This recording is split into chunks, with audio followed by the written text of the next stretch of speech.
vous avez remarqué que tout au départ, la cellule, qu'est-ce qu'elle fait? C'est-à-dire, elle fait comme une sorte d'investissement. C'est-à-dire, la cellule, elle dépense un certain nombre d'énergie, mais après, on constate que la cellule, elle obtient ici un pouvoir réducteur et 2 ATP.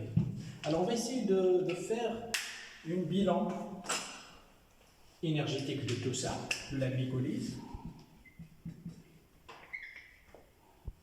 La cellule, tout départ, elle a dépensé un ATP et il y a 2 ATP.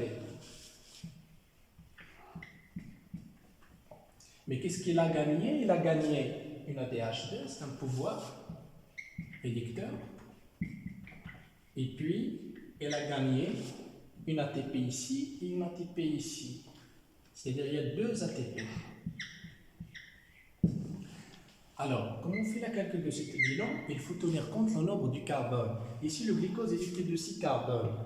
Mais ici, dans cette réaction, il y a l'action de l'aldolase, c'est-à-dire la molécule, elle est subdivisée ici.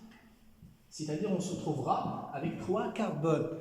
C'est-à-dire tout ce qui est de là, c'est-à-dire de glycérol triphosphate jusqu'à le pyruvate, il est constitué, le glycérol dit triphosphate jusqu'à le pyruvate, c'est du 3 carbones.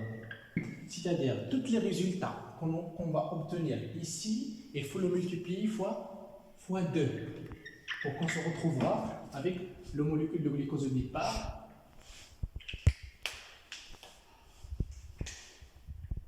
avec 6 carbones. Alors, ici, on va multiplier par 2. Alors, vous avez ici le NADH2, ça donne 3 ATP. Fois 2, il y a le 2 ATP. Fois 2.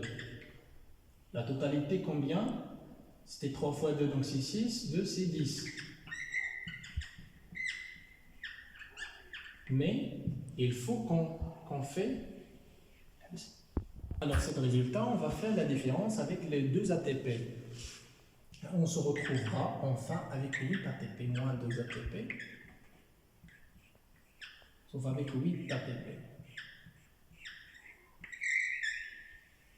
C'est-à-dire le bilan énergétique de la glycolyse, ça nous donne 8 ATP pour une molécule de glucose avec 6 carbones, ça donne 8 ATP.